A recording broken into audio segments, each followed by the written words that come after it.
Have a nice day, student. Today we take new chapter probability, class 10th. आज हम लोग अपने math का जो हम लोग का सिलेबस है वो उसका लास्ट चैप्टर है, माने मैथ का ये 15 नंबर चैप्टर है और probability. तो probability मीन्स क्या होता है? probability का मतलब होता है संभावना, है ना, गेस करना, संभावना। तो और जैसे कि प्रोबेबिलिटी नाम है तो इसका मतलब हुआ संभावना। अब संभावनाएं दो ही हो सकती हैं, या तो सक्सेस होगा या नॉट सक्सेस होगा, या तो हम सफल हो जाएंगे या असफल हो जाएंगे। संभावना कुल दो ही होती हैं, है ना, या तो सफल होना या कि असफल होना, दो में से एक घटना जरूर होगी। जैसे मान लीजिए पानी, यदि आकाश में बादल छाए हैं तो दो ही घटना हो सकती है, या तो बादल छाए हैं तो या तो पानी बरसेगा या कि नहीं बरसेगा। तो संभावना तो दो ही है यहाँ पे। तो इसी संभावना को कैलकुलेट करने के लिए हम बोलते हैं प्रोबेबिलिटी, माने संभावनाओं को सॉल्व करने के लिए कि कितनी संभावना है पानी बरसेगा कि नहीं बरसेगा, या कि कोई खेल हो रहा तो खेल में दो ही घटना होंगी, या तो मैच जीता जाएगा या तो हारा जाएगा। तो यहाँ पे जो संभावना है, प्रोबेबिलिटी किसी लिए यहाँ संभावना किया गया, गेस किया जाता है कि कौन सा विनर कितना % जीत सकता है, कितना नहीं जीत सकता है। इस तरह के सब घटनाएं इस प्रोबेबिलिटी के अंतर्गत आती हैं। और इसके अलावा जैसे हेड टेल करते हैं तो उसमें भी दो ही संभावना है। जैसे कि या तो हेड आएगा, यदि हम सिक्का उछाल दें तो उछालने के बाद सिक्का या तो हेड आएगा या टेल आएगा। हाँ, अब आप ज़बरदस्ती बात करें कि नहीं सिक्का खड़ा हो जाए तो हम क्या करेंगे, तो वो नहीं माना जाएगा, है ना, या तो हेड आएगा या तो टेल आएगा। तो यहाँ देखिए, यहाँ प्रोबेबिलिटी की जो मेन फार्मूले हैं उसको आपको दिखाया गया है। प्रोबेबिलिटी का फार्मूला क्या होता है? PE equal to number of outcomes favourable to E। E यहाँ पे इवेंट है। इवेंट का मतलब यहाँ घटना होता है, ये यहाँ फुल फॉर्म लिखे भी हैं। यहाँ पे P का मतलब है प्रोबेबिलिटी, E मीन्स इवेंट होता है। इवेंट का मतलब होता है घटना, वो जो घटना आप ले रहे हैं वो घटना घटित हुई कि नहीं हुई। तो प्रोबेबिलिटी का फार्मूला मेन यही है, probability equal to PE equal to number of outcomes favourable to E upon number of all possible outcomes of the experiment. इसका मतलब ये हुआ कि जिस घटना को आप सॉल्व करना चाहते हैं उसकी संभावना कितनी है, तो उसको बोलते हैं, उसको यहाँ number of outcomes favourable to E माना जाता है। जैसे कि मान लीजिए कि हम एक डाइस फेंके, तो डाइस तो आप देखे हैं उसमें 1 2 3 4 5 6 इतने नंबर पड़े रहते हैं। एक डाइस में कुल 6 ही डिजिट होते हैं और उसमें नंबरिंग इसी तरह पड़ी होती है 1 2 3 4 5 6। तो अब मान लीजिए हम यहाँ पे ये संभावना व्यक्त करें कि 2 आने की प्रोबेबिलिटी क्या होगी, 2 आने की प्रोबेबिलिटी कितनी होनी चाहिए। तो 2 तो इसमें 2 तो एक ही बार आया है, तो जब हम डाइस को उछालेंगे तो 2 आने की संभावना यहाँ पे कितने, देखिए कितने डिजिट है 1 2 3 4 5 6। तो इसमें कुल हम 6 एक्सपेरिमेंट कर सकते हैं, है ना, 6 टाइप के एक्सपेरिमेंट कर सकते हैं। तो ये जो इसमें टोटल नंबर है 1 2 3 4 5 6, तो इसको बोलते हैं number of all possible outcomes of the experiment. हम तो दो के लिए प्रोबेबिलिटी निकाल रहे हैं, लेकिन 3 भी तो निकल सकता है, वो तो गेस कर रहे हैं हम लोग कि 2 आने की प्रोबेबिलिटी बताओ। लेकिन नीचे जो डाइस है आपके उसमें तो 6 नंबर हैं, तो 6 नंबर में कोई भी आ सकता है। तो प्रोबेबिलिटी का मतलब गेस करना, गेस कर रहे हैं हम लोग, तो हम लोग 2 की निकाल रहे हैं। पर्सनल, अपना पर्सनल क्वेश्चन हो गया कि 2 की आने की प्रोबेबिलिटी क्या होगी, लेकिन उस डाइस के अंदर तो 6 अंक हैं, तो 6 में से कोई भी आ सकता है। तो उसी के बोलते हैं number of possible outcomes to experiment, कि जितने भी नंबर हैं उन सब के नंबरों को हम एक्सपेरिमेंट कर सकते हैं, मानी कोई भी नंबर आ सकता है प्रोबेबिलिटी में। तो 3 भी आ सकता है, 2 भी आ सकता है, 5। पर ये ध्यान रखिए कि जो प्रोबेबिलिटी का जब आप क्वेश्चन लगाते हैं तो जिसके लिए पूछा जाता है वही आपकी घटना ऊपर लिखी जाती है। जैसे हम बोल दें कि 2 आने की प्रोबेबिलिटी बताओ, तो 2 वाला इवेंट ऊपर होगा, बाकी ये वाला पूरा नंबर जिसे टोटल 6 डिजिट है ये नीचे ही जाएगा, क्योंकि ये नंबर ऑफ आउटकम्स एक्सपेरिमेंट है। तो number of all possible outcomes of experiment को हम शॉर्ट फॉर्म में NS द्वारा रिप्रेजेंट करते हैं। अब N का मतलब नंबर है, लेकिन S का मतलब सम नहीं है। ध्यान रखिएगा कि S का मतलब आप सम निकाल लीजिए या टोटल निकाल लीजिए। S का मतलब है सैंपल स्पेस। सैंपल स्पेस मतलब कि ये जो नंबर आप डाले गए हैं इसको S बोला जाएगा। इसको हम क्या बोलेंगे? S। तो जब आप S भर लिखेंगे तो इसका मतलब ये कि आप जो भी इंस्ट्रूमेंट का प्रोबेबिलिटी निकाल रहे हैं, जो भी घटना के बारे में बात कर रहे हैं, उसे हम S बोलेंगे। सैंपल स्पेस मतलब कि जिस घटना के बारे में हम चर्चा कर रहे हैं कुल उसमें संभावनाएं कितनी हैं। तो इसमें कुल 6 संभावनाएं हैं, 1 2 3 4 5। इसमें से कोई भी घटना घटित हो सकती है। लेकिन जब इसमें हम N लगा दिए तो N का मतलब नंबर, तो इसका अब फुल फॉर्म हो गया number of sample space. Number of sample space जब N लगा दिए तो इसका मतलब हुआ कि कुल उस घटना में कितने हैं, कितने इवेंट हैं। इनको हम इवेंट बोलते हैं। ध्यान रखिएगा यहाँ तो डिजिट है अंदर, पर चूंकि प्रोबेबिलिटी घटना से संबंधित होती है तो इसमें कुल 6 घटनाएं हो सकती हैं। तो कुल इसमें 1 2 3 4 5 6 इवेंट है। तो मतलब कि नंबर ऑफ सैंपल स्पेस में कुल 6 इवेंट है ना। अब जनरली हम लोग बोल ही देते हैं कि ये 6 डिजिट है इसलिए NS बराबर 6 लिख लीजिए, पर ध्यान रखिए इनको इवेंट में गिना जाएगा।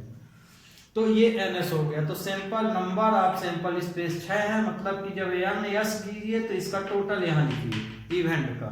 S भर लिखेंगे तो मतलब सैंपल स्पेस भर बताएंगे। ठीक। अब मान लीजिए हम बोल दें कि 3 आने की प्रोबेबिलिटी बताइए, तो यहाँ पे E घटना हम क्या बोल रहे हैं? 3 आने की घटना बताइए आप। तो 3 इसमें से निकाल लीजिए, तो 3 कितने हैं? एक ही है, तो ये हो गया 3। ये क्योंकि हम 3 आने की घटना बोल रहे हैं तो 3 ही लिखेंगे। लेकिन जब इसमें n लगा देंगे तो नंबर ऑफ इवेंट हो जाएगा। तो नंबर ऑफ इवेंट का मतलब ये कि कितने इवेंट लिए हैं आपने। तो 3 एक ही इवेंट है, इसलिए यहाँ पे होगा 1। अब देखिए यानी अपान NS मिल गया, तो इसकी प्रोबेबिलिटी क्या होगी? तो इसमें रख दीजिए, तो इसकी प्रोबेबिलिटी हो जाएगी NE की वैल्यू 1 है तो 1/6। तो स्टूडेंट इस तरह से हम लोग पूरे क्वेश्चन को सॉल्व करेंगे, है ना। आपको हमने डिटेल में बहुत अपनी ओर से तो बहुत ढंग से समझाया है, पर यह है कि जब तक आपके कमेंट नहीं आते हैं कि हम आपको कहाँ दिक्कत पड़ रही है, क्योंकि कोशिश तो हर इंसान ये अपनी ओर से यही करता है कि जो हम बोल रहे हैं वो आप जरूर समझ रहे होंगे। लेकिन ये भी हो सकता है कि कुछ लोगों को समझ में आए और कुछ लोगों को ना आए, तो ये भी हो सकता है। तो आप ये सब चीज़ें कमेंट में फिर से लिख के पूछ सकते हैं कि मुझे ये चीज़ नहीं समझ में आई, फिर से कोशिश की जाएगी कि आपको भी समझ में आ जाए। तो ये देखिए आपको बहुत ही डिटेल से बताए हैं कि सैंपल स्पेस क्या है, नंबर ऑफ सैंपल स्पेस क्या है, इवेंट क्या है और नंबर ऑफ इवेंट क्या है। नंबर ऑफ इवेंट में कुल कितनी घटनाएं हैं उनको यहाँ रिप्रेजेंट कर दिया जाता है, यानी अपान NS का शॉर्टकट फार्मूला है। जरूरी नहीं कि आप प्रोबेबिलिटी का फार्मूला यूज कर रहे हैं तो इतना बड़ा यही लिखें बस। हाँ, मतलब ये हमको पता होना चाहिए कि NE का मतलब तो यहाँ हम इसके अनुसार बता दिए, लेकिन यदि इसको डिटेल से कोई पूछे फार्मूला तो आप ये तो बता दिए, लेकिन मतलब यदि पूछे तो आपको यही बताना चाहिए, number of outcome favourable event, है ना। 2E लिखा है मतलब इवेंट। और upon number of all positive outcomes of the experiment. Details कोई पूछे तो हमेशा आपको यही जवाब देना चाहिए। और मान लीजिए शॉर्टकट दे दिए तो भी सही है, पर इसका डिटेल जब पूछेगा तो वो तो आप चुप नहीं बैठना चाहिए, आपको उसका डिटेल भी बनना चाहिए। ओके, तो आपको हम ये वाला फार्मूला कैसे सॉल्व करते हैं क्वेश्चन को, इसको हम लेके बता दिए। तो ये हो गया आपका। अब आइए दूसरी कंडीशन में। दूसरी कंडीशन में ध्यान रखिए, इसमें ऑब्जेक्टिव भी पूछ लिए जाते हैं। जितना हम लिखें उसके अंदर से ऑब्जेक्टिव भी बनता है। तो एक तो आपका ये फार्मूला ही पूछ लिया गया। अब दूसरा इसमें फार्मूला होता है, जो प्रोबेबिलिटी होती है वो कभी भी ध्यान रखिएगा निगेटिव नहीं होती। ट्रू फॉल्स में पूछा जा सकता है कि किसी भी कोई भी घटना या इवेंट जो निगेटिव हो सकती है, तो कोई भी घटना निगेटिव प्रोबेबिलिटी के अंदर नहीं हो, प्रोबेबिलिटी के अनुसार नहीं हो सकती है ना। तो कहने का मतलब कि प्रोबेबिलिटी कभी भी निगेटिव नहीं होगी। क्यों? क्योंकि यहाँ पे जो कंडीशन दी गई है, प्रोबेबिलिटी हमेशा 0 से 1 के बीच ही लाइज होती है। 0 से 1 के बीच मतलब 0 से कम नहीं हो सकती है और 1 से ज़्यादा नहीं हो सकती है। ज़्यादा का मतलब यहाँ कि यदि आप 1.1 लिख दिए वो भी गलत है, और कम भी नहीं हो सकती है। यदि आप 99.9 लिख देंगे तो भी प्रोबेबिलिटी सही नहीं मानी जाएगी। इसलिए प्रोबेबिलिटी हमेशा 1 होती है। कोई भी घटना घटित होने और घटित न होने दोनों को यदि हम प्लस कर दें तो उसका टोटल हमेशा 1 होना चाहिए। और ये जो लिखा है, अब आपके मन में क्वेश्चन होगा तो फिर हम 0 से 1 क्यों लिखे हैं? ये घटना घटित होने के लिए लिखे हैं। कि जैसे मान लीजिए सिक्का उछाल रहे हैं, हेड आएगा कि टेल, तो जो भी आएगा उसको लिखेंगे तो उसकी प्रोबेबिलिटी 1/2 हो जाती है। तो मतलब जो आपका आंसर है किसी इवेंट की घटित होने की, जो आंसर आता है या इवेंट जो घटित होता है उसकी प्रोबेबिलिटी है कि उसकी प्रोबेबिलिटी 0 से 1 के बीच आएगी, है ना। और लेकिन यदि घटित होने की घटना और न होने की घटना दोनों को ऐड कर दें तब उसकी वैल्यू 1 हो जाती है, उससे कम नहीं होना चाहिए। तो ध्यान रखिएगा, प्रोबेबिलिटी किसके किसके बीच लाइज होती है? 0 से 1 के बीच लाइज होती है, 1 से अधिक नहीं हो सकती। ये कंडीशन ध्यान रखिएगा आप। दूसरी इसमें फार्मूला है, इस जो अभी बताया उसी को समझाने के लिए। यदि हम प्रोबेबिलिटी घटित होने वाली घटना और घटित ना होने, मान लीजिए यहाँ पे अब देखिए हम सिक्का ले लेते हैं, वो तो डाइस था, आप सिक्का ले लिए। मान लीजिए एक सिक्का है तो सिक्के में 2 ही पहलू होते हैं, एक साइड हेड होता है और एक साइड टेल होता है। अब हम सिक्के को उछाल दिए। अब सिक्के को उछाले तो हमने बोल दिया कि हेड आने की प्रोबेबिलिटी बताओ, तो हेड तो एक ही है इसमें, तो और इसमें यस कितने हैं? इसमें यस 2 हैं। कौन कौन? एच और टी। सिंपल स्पेस 2 हैं। सिंपल स्पेस का मतलब यहाँ पे क्या हो जाएगा कि जो इंस्ट्रूमेंट आप यूज कर रहे हैं उसमें कुल कितने तरह के इवेंट बने हुए हैं? तो 2 तरह के बने, एक हेड बना है, एक टेल बना है। तो सिंपल स्पेस हो गया हेड टेल। इसमें अब ये हैं कितने? तो इसमें हैं कुल 2, है ना। अब हमने इवेंट क्या बोल दिया कि हेड आने की प्रोबेबिलिटी बताइए, तो इवेंट घटना क्या हो गई? हेड। तो ये घटना को हमेशा ई से रिप्रेजेंट करते हैं, है ना। अब ये बात अलग है कि आप घटने को ए मान लिए हैं, बी मान लिए हैं, सी मान लिए, सपोज कर लिए, वो अलग बात है। लेकिन मेन ए का मतलब भी वहाँ घटना ही होगा जो आप सपोज करेंगे। तो ई घटना यहाँ हम हेड है, तो कितने हेड हैं इसमें? एक ही हेड है ना। एक सिक्के में तो एक हेड एक टेल ही होगा, तो एक ही हेड है, तो ये घटना हो गई हेड। अब वो जो घटना हेड है वो कितनी बार है, कितनी बार आया है? तो एक बार आया है। ये हेड कितनी बार आया है? एक बार आया है। ये 1 हो गया। तो हमने क्या बोला कि हेड आने की प्रोबेबिलिटी बताइए। तो हेड आने की प्रोबेबिलिटी क्या हो गई? PE equal to NE upon NS होता है, मतलब इसका इसमें डिवाइड हो जाएगा, तो ये होगा 1/2। तो ये देखिए, ये किसकी घटना निकाले? हेड आने की घटना निकाले हैं। तो हेड ना आने की घटना, तो ध्यान रखिए अभी प्रोबेबिलिटी हमेशा 1 के इक्वल होती है, तो यदि आप आने की घटना निकाल लिए हैं और ना आने की निकालना चाहते हैं डायरेक्ट, तो हमेशा 1 से माइनस कर देना चाहिए। तो मान लीजिए कि ये हेड आया है, हेड ना आए, टेल आए, तो यहाँ पे आप ये वाला सिंबल ले लीजिए। इसका मतलब है कि ये वाली घटना नहीं घटित हो रही, ये वाली हो रही। ई नॉट ई, मतलब हेड हम बोले हैं, हेड नहीं आ रहा, टेल आ रहा। तो टेल का निकालना है तो इसके ऊपर ये बार का साइन लगा लीजिए। तो इसका मतलब होता है नॉट इवेंट, मतलब जो घटना आपने निकाला वो ना आके दूसरा आ रहा। तो इस तरह के क्वेश्चन को सॉल्व करने के लिए 1 से माइनस कर देते, 1 माइनस 1/2। तो इसको हम जब सॉल्व करेंगे तो ये भी 1/2 आएगा। तो ये देखिए यहाँ ये हेड आने की प्रोबेबिलिटी हो गई और ये टेल आने की प्रोबेबिलिटी हो गई, क्योंकि इसका मतलब है कि यदि हेड नहीं आया, नॉट लगा दिए, तो क्या आया, टेल आया। तो प्रोबेबिलिटी को हमने क्या बोला कि प्रोबेबिलिटी हमेशा 1 के ही बराबर होगी, ना तो उससे थोड़ा सा कम ना थोड़ा सा ज्यादा। क्यों? अब इसका परीक्षण करते हैं हम लोग, एग्जामिन। तो ये देखो, यदि हम इन दोनों घटनाओं को ऐड कर दें, हेड आने की घटना हम बोले थे, टेल को भी जोड़ दें, टेल आने की घटना तो नहीं बोले थे, लेकिन जो घटना घटित हुई और जो घटना नहीं घटित हुई, क्योंकि एक सिक्के में 2 ही घटना घटित हो सकती है, या तो हेड आ सकता है या टेल। तो कुल घटना कितनी हुई सिक्के में? 2। यदि इन दोनों घटनाओं को आप ऐड कर दें तो उसका आंसर हमेशा 1 हो जाना चाहिए। तो ये देखिए, इन दोनों को यदि हम ऐड कर दें, PE प्लस P0E, ये तो ये देखिए दोनों की वैल्यू क्या आई है, 1/2 1/2। तो ये आ गया 2/2, तो 1 आ गया। तो प्रोबेबिलिटी देखिए किसके इक्वल हो गई, 1 के इक्वल। तो ये आपका तीसरा फार्मूला समझाया गया कि कोई भी प्रोबेबिलिटी जो है 1 से ज़्यादा नहीं हो सकती है। पर हाँ, 1 से ज़्यादा ध्यान रखिए, किसी पर्सनल घटना की हम बात कर रहे हैं, ये नहीं कि हम सिक्का उछाल रहे हैं, आप डाइस की बात कर रहे हैं। यदि सिक्के के अंदर आप बात कर रहे हैं तो सिक्के के ही घटनाओं को हमको जोड़ना पड़ेगा।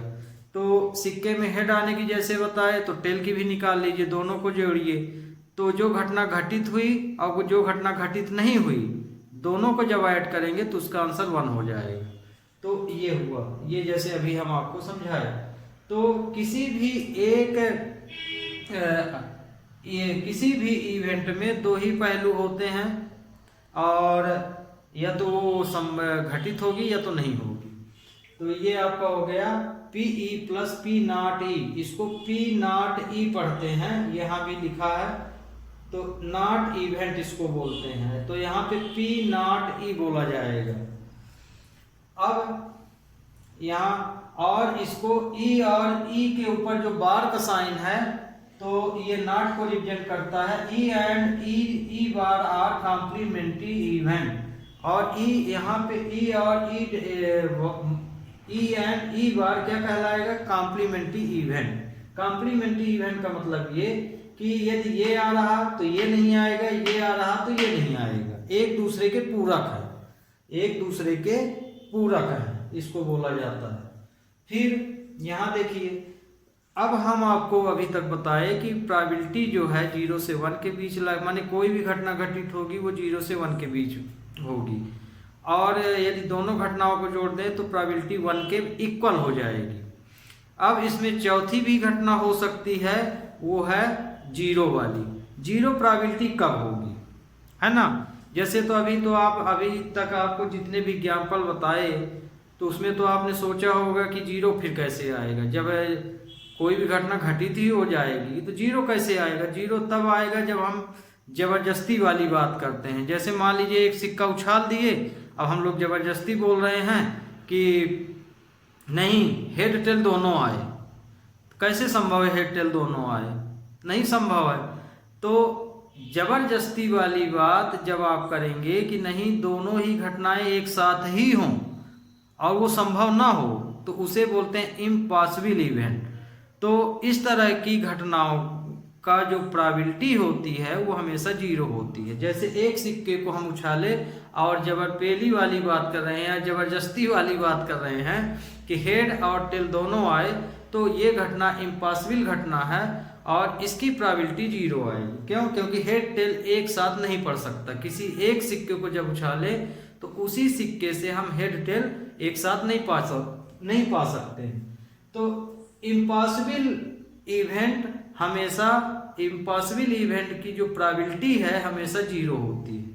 तो अब आपको समझ में आ गया होगा, इसका हमने फुल फॉर्म बता दिया और अपनी ओर से प्रोबेबिलिटी के बारे में भी सही ढंग से डिफाइन करने की कोशिश भी किए हैं। और बाकी आपके ऊपर है, जब आप कमेंट कुछ करेंगे तब तो हम जानेंगे कि मेरा लेक्चर आपको समझ में आया है नहीं आया या ऊपर से गया, ये आपके कमेंट ही बता सकते हैं। ओके, तो ये प्रोबेबिलिटी का परिचय देना जरूरी था। और स्टूडेंट ये जो फार्मूले 2 ठो लिखे हैं, ध्यान रखिएगा, इनसे ऑब्जेक्टिव जरूर बनता है।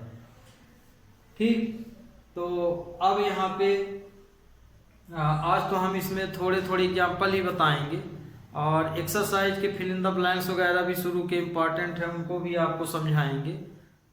Okay, BTech. अब एक्सरसाइज लेते हैं, अभी तो आपको इसका परिचय दे दिए, अब एक्सरसाइज में चलिए चलते हैं और वहाँ भी पढ़ते हैं, मज़ेदार चैप्टर है।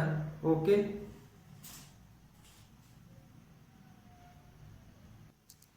तो ये देखिए स्टूडेंट, आपका पहला क्वेश्चन है फिल इन द ब्लैंक्स।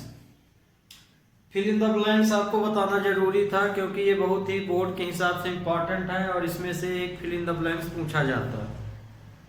तो इसमें देखिए पहला फिल इन द ब्लैंक्स है probability of an event E, probability of event not E. अभी आपको हम फार्मूले बता रहे हैं, इस क्वेश्चन को वो ऐसे भी पूछ सकता है, P E plus P not E equal to, ये चीज वही चीज है, ये दोनों एक ही चीज है।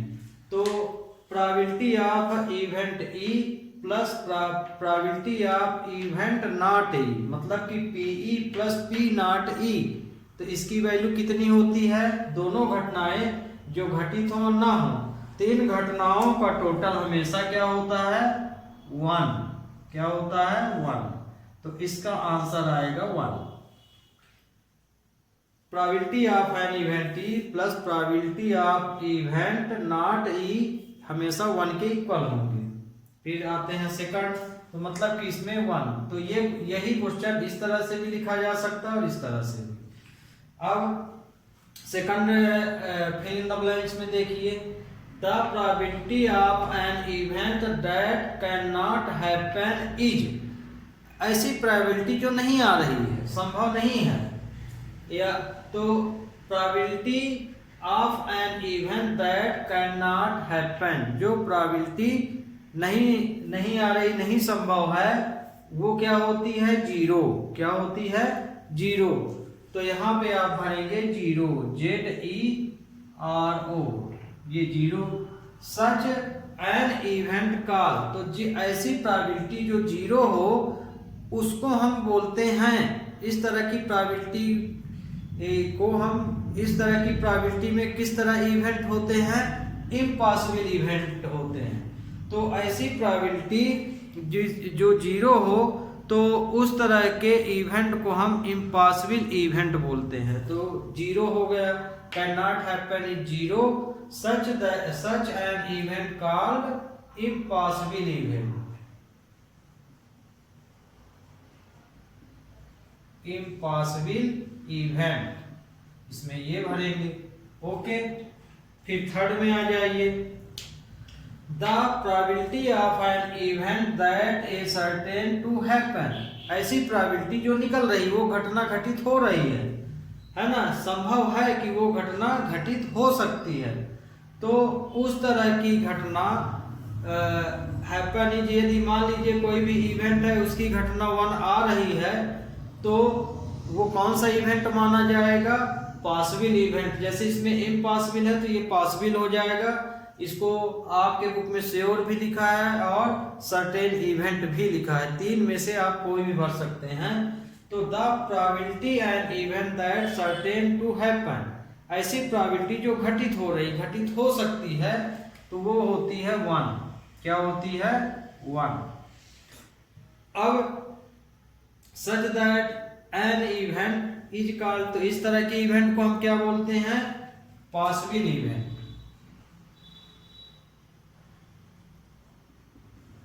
पॉसिबल इवेंट है ना, या कि हम और क्या बोल सकते हैं? श्योर, है ना। यहाँ हम श्योर भी बोल सकते हैं कि मतलब कि वो बिल्कुल क्लियर है, होगी घटना। तो ये भर सकते हैं, ये भी भर सकते हैं, और सर्टेन भर सकते हैं, सर्टेन इवेंट। तो इन तीनों में आप कोई भी इसमें भर सकते हैं, तीनों ही सही है। फिर अगले में आ जाइए, the sum of probability of all the element event and experiment is, यदि जितनी भी घटनाएं हैं उन जैसे मान लीजिए कोई भी, मान लीजिए डाइस है। अब डाइस में 1 2 3 4 5 6 कुल 6 इवेंट है ना। जैसे डाइस में कितने इवेंट हैं? 6 इवेंट है। यदि हम पूरी 6 घटनाएं इसमें निकाल लें और उनको टोटल करें तो कितना आना चाहिए? 1 से ज़्यादा नहीं होना चाहिए। तो आना ना दोनों जोड़ना है। तो इसमें यही बोला है कि कोई भी घटना जितने भी हों उसके अंदर, तो उसका टोटल कितना आना चाहिए? तो the sum of probability of all the element event of an experiment is 1। यदि कोई भी आप घटना घटित हो रही है तो उसका हमेशा टोटल एक ही होगा, 1 आएगा। तो इसका आंसर 1 होगा। फिर 5th नंबर में the probability of an event is greater than और इक्वल टू, प्रोबेबिलिटी हमेशा किससे बड़ी और किससे इक्वल होती है ना, लेस देन और इक्वल होती है। तो प्रोबेबिलिटी हमेशा 0 से बड़ी और 1 के लेस देन और इक्वल होती है। तो यहाँ पे आप भरेंगे 0, है ना। ग्रेटर लिखा है तो ग्रेटर 0 से ग्रेटर होती है, और लेस देन इक्वल किसके होती है? 1 के। तो यही आपको हम दूसरे ढंग से भी बताए थे, ये कंडीशन है ना। इस कंडीशन को आप हमेशा ध्यान रखिएगा। तो ये देखिए, इवेंट ग्रेटर देन और इक्वल 0 एंड लेस देन और इक्वल टू 1, ये कंडीशन है इसकी। ये तो आपको यहाँ पे 0 और 1, उल्टा यदि कहीं लिख दिए, यहाँ 1 लिख दिए, यहाँ 0, तो पूरी तरह से ध्यान रखिए स्टूडेंट। यदि यहाँ कहीं उल्टा लिखे, यहाँ 1 कर दिए, यहाँ 0, तो ये गलत हो जाएगा। इसलिए ये कंडीशन पढ़ के ही आपको फिल इन द ब्लैंक्स भरना है। ग्रेटर देन और इक्वल, तो प्रोबेबिलिटी हमेशा 0 से बड़ी होती है या इक्वल होगी, लेकिन 1 से हमेशा लेस और इक्वल होगी। तो आपका ये फिल इन द ब्लैंक्स अब क्लियर हो गया होगा। तो स्टूडेंट आज तो प्रोबेबिलिटी का मात्र आपको परिचय दिए थे, इंट्रोडक्शन, डिफाइन, है ना, बेसिक चीज बताए थे। प्रॉपरली आपकी एक्सरसाइज का लेक्चर अगले लेक्चर में लेंगे। तब तक के लिए हैव ए नाइस डे।